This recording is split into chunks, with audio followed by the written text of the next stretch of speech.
Suryakanta versus Chandrakanta. ದುರಾಸೆ ಸೊಸೆ ಹಾಗೂ ಮ್ಯಾಜಿಕ್ ಕೇಕ್. ಒಂದು ದಿನ ಊರ್ನಲ್ಲಿ ಗೂಳಿಗೆ ಕೋಪ ಬಂದು ಆರ್ಭಾಟ ಮಾಡ್ತಾ ದಾರಿಯಲ್ಲಿ ಯಾರ್ ಸಿಕ್ಕಿದ್ರೆ ಅವ್ರನ್ನ ಚುಚ್ಚೋದಕ್ಕೆ ಶುರು ಮಾಡ್ತು.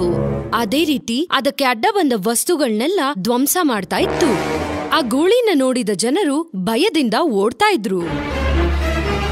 ಅದನ್ನು ಗಮನಿಸಿದ ಸೂರ್ಯಕಾಂತ ತಕ್ಷಣ ಅವರ ಹಳೆ ಟ್ರಂಕ್ ಪೆಟ್ಟಿಗೆಯಿಂದ ಒಂದು ಮ್ಯಾಜಿಕ್ ಕೇಕ್ ನ ತಗೊಂಬಂದು ಆ ಗೂಳಿಗೆ ತಿನ್ಸಿದ್ರು. ಆ ಗೂಳಿ ಕೇಕ್ ತಿಂದಾದ್ಮೇಲೆ ಸೂರ್ಯಕಾಂತ ಈ ರೀತಿ ಹೇಳಿದ್ರು, ಏನ್ ಬಸವಣ್ಣ, ಏನಾಯ್ತು ನಿಂಗೆ? ಯಾಕಿಷ್ಟೊಂದು ಕೋಪ ಪಡ್ತಿದ್ಯಾ? ಹೋಗಿ ನಿನ್ ಕೆಲ್ಸ ನೋಡ್ಕೋ ಹೋಗು ಅಂತ ಜೋರಾಗಿ ಹೇಳಿದ್ರು. ಅದನ್ನು ಕೇಳಿದ ಗೂಳಿ ಸೈಲೆಂಟ್ ಆಗಿ ಅಲ್ಲಿಂದ ಹೋಗಿ ಏನು ಗೊತ್ತಿಲ್ದ ಹಾಗೆ ಹುಲ್ಲನ್ನ ತಿಂತಿತ್ತು. ಅದನ್ನು ನೋಡಿದ ಜನರು ದೊಡ್ಡ ಸಮಸ್ಯೆಯನ್ನ ತಪ್ಪಿಸ್ಕೊಂಡ್ವಿ ಅನ್ಕೊಂಡು ಸೂರ್ಯಕಾಂತ ಹತ್ರ ಬಂದು, ಅಮ್ಮ, ಸಮಯಕ್ಕೆ ಬಂದು ನಮ್ ಪ್ರಾಣಗಳನ್ನ ಕಾಪಾಡದ್ರಮ್ಮ, ನಿಜವಾಗ್ಲೂ ನಮ್ಮ ಪಾಲಿಗೆ ದೇವತೆ ಅಮ್ಮ ನೀನು ಅಂತ ಸೂರ್ಯಕಾಂತಳಿಗೆ ಜನರು ಗೌರವದಿಂದ ಕೈ ಮುಗಿದ್ರು. ಇದನ್ನೆಲ್ಲ ಗಮನಿಸಿದ ಚಂದ್ರಕಾಂತ ಸೂರ್ಯಕಾಂತ ಮನೆಗ್ ಬಂದ್ಮೇಲೆ ಈ ರೀತಿ ಕೇಳಿದ್ಲು, ಅಲ್ಲ ಅತ್ತೆ, ಅಷ್ಟು ದೊಡ್ಡ ಕೋಪದಿಂದ ಇದ್ದ ಗೂಳಿ ನೀವು ಹೆದರ್ಸಿದ ತಕ್ಷಣ ನಿಮ್ ಮಾತೇ ಕೇಳ್ತು ಅಂತ ಕೇಳಿದ್ಲು. ಆಗ ಸೂರ್ಯಕಾಂತ, ಅದ್ಯಾವ ತಂತ್ರನೂ ಇಲ್ಲ, ನಾನು ಆ ಗೂಳಿಗೆ ಮ್ಯಾಜಿಕ್ ಕೇಕ್ ತಿನ್ಸ್ದೆ, ಅದಕ್ಕೆ ಅದು ನನ್ ಮಾತನ್ನ ಕೇಳ್ತು. ಆ ಮ್ಯಾಜಿಕ್ ಕೇಕ್ ತಿಂದ ಮೇಲೆ ಯಾರೇ ಇದ್ರೂ ಮಾತನ್ನ ಕೇಳಲೇಬೇಕು ಅಂತ ಹೇಳಿದ್ರು. ಅದಕ್ಕೆ ಚಂದ್ರಕಾಂತ ಈ ರೀತಿ ಹೇಳಿದ್ಲು, ಹೌದಾ, ಹೈ, ಇದ್ಯಾವುದೋ ಮಸ್ತಿಗಿದೆ ಅತ್ತೆ ಅಂತ ಸಂತೋಷ ಪಟ್ಲು. ಸಂತೋಷ ಪಟ್ಟಿದ್ ಸಾಕು, ಹೋಗ್ ಕೆಲ್ಸ ನೋಡ್ಕೋ ಹೋಗು ಅಂತ ಹೇಳಿ ಚಂದ್ರಕಾಂತನ ಅಲ್ಲಿಂದ ಕಳಿಸ್ಕೊಟ್ಟು ಮೆತ್ತಿಗೆ ಆ ಮ್ಯಾಜಿಕ್ ಕೇಕ್ನ ಅವರ ಹಳೆ ಟ್ರಂಕ್ ಪೆಟ್ಟಿಯಲ್ಲಿ ಇಟ್ಕೊಂಡ್ರು ಸೂರ್ಯಕಾಂತ. ಇದೆಲ್ಲವನ್ನು ಚಂದ್ರಕಾಂತ ಕಿಟಕಿಯಿಂದ ನೋಡ್ತಾ ಇದ್ಲು.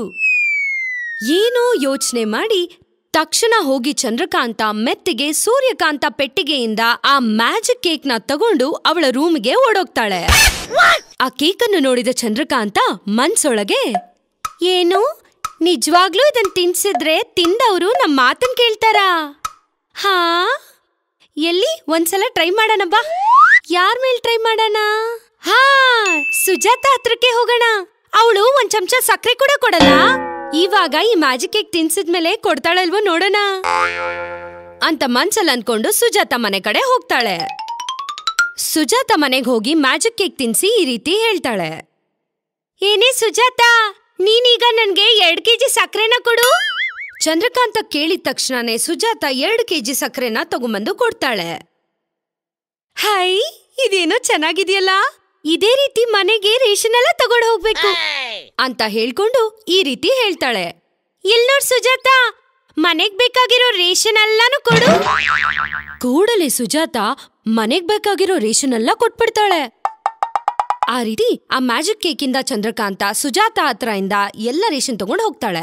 ಆ ರೇಷನ್ ತಗೊಂಡ್ ಮನೆಗ್ ಹೋಗೋವಾಗ ಈ ರೀತಿ ಅನ್ಕೊಂತಾಳೆ, ಹಬ್ಬ, ಇದೇನು ಮಸ್ತಿಗಿದೆ. ಈ ರೀತಿ ವಸ್ತುಗಳನ್ನೆಲ್ಲ ವೇಸ್ಟ್ ಆಗಿ ಕಬ್ಬಣದ ಪೆಟ್ಟಿಗೆಯಲ್ಲಿ ಇಟ್ಕೊಂತಾಳೆ ನಮ್ ಹುಚ್ಚತ್ತೆ. ಇವಾಗ ನೋಡು, ಇದ್ರಿಂದ ನಾನು ಎಷ್ಟು ದುಡ್ಡು ಸಂಪಾದನೆ ಮಾಡ್ತೀನಿ ಅಂತ ಅನ್ಕೊಂಡು ಆ ಮ್ಯಾಜಿಕ್ ಕೇಕ್ ಸಹಾಯದಿಂದ ಊರಲ್ಲಿರೋ ಎಲ್ಲಾರ ಹತ್ರನೂ ದುಡ್ಡನ್ನ ತಗೊಳಕ್ ಶುರು ಮಾಡ್ತಾಳೆ. ಅದನ್ನು ಗಮನಿಸಿದ ಸೂರ್ಯಕಾಂತ, ಅಯ್ಯೋ ನನ್ ಸೊಸೆನೆ, ನಾನು ಜನಗಳ ಒಳ್ಳೇದಕ್ಕೋಸ್ಕರ ಮಾಡಿದ್ದ ಆ ಮ್ಯಾಜಿಕ್ ಕೇಕ್ನ ನೀನು ಅವ್ರಿಗೆ ಮೋಸ ಮಾಡೋದಕ್ಕೆ ಉಪಯೋಗಿಸ್ತಿದ್ಯಾ? ಮಾಡ್ತೀನಿರು ನಿನಗೆ ಅಂತ ಅನ್ಕೊಂಡು ಚಂದ್ರಕಾಂತ ಇಲ್ದೇ ಇರೋ ಸಮಯ ನೋಡಿ ಮೆತ್ತಿಗೆ ಆ ಮ್ಯಾಜಿಕ್ ಕೇಕಲ್ಲಿ ರಿವರ್ಸ್ ಮ್ಯಾಜಿಕ್ ಪೌಡರ್ನ ಬೆರೆಸ್ತಾರೆ. ಅಕ್ಕಪಕ್ಕದಲ್ಲಿರೋರ್ನೆಲ್ಲರನ್ನೂ ಒಟ್ಟಿಗೆ ಸೇರಿಸಿ ಎಲ್ಲರಿಗೂ ಒಂದೇ ಸಲ ಆ ಮ್ಯಾಜಿಕ್ ಕೇಕ್ನ ತಿನ್ನಿಸ್ತಾರೆ ಸೂರ್ಯಕಾಂತ.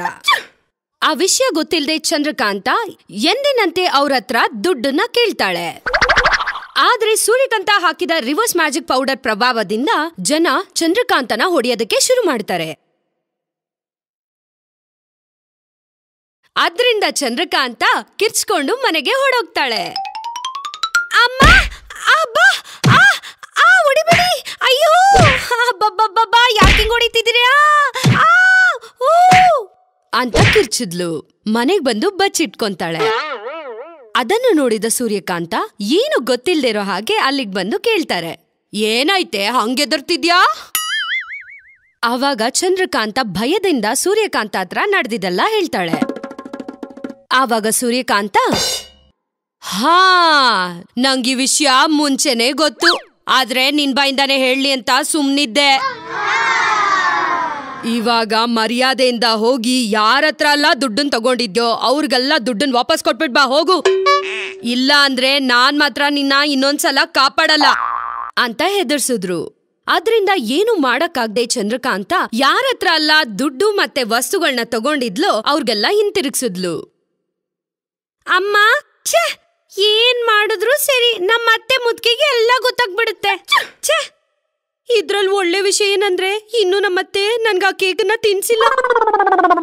ಈ ಅಮ್ಮ, ಏನಾದ್ರೂ ಸರಿ, ಈ ಕೇಕ್ನ ನಾ ತಿನ್ಲೇಬಾರ್ದು ಅಂತ ಚಂದ್ರಕಾಂತ ಡಿಸೈಡ್ ಆದ್ಲು.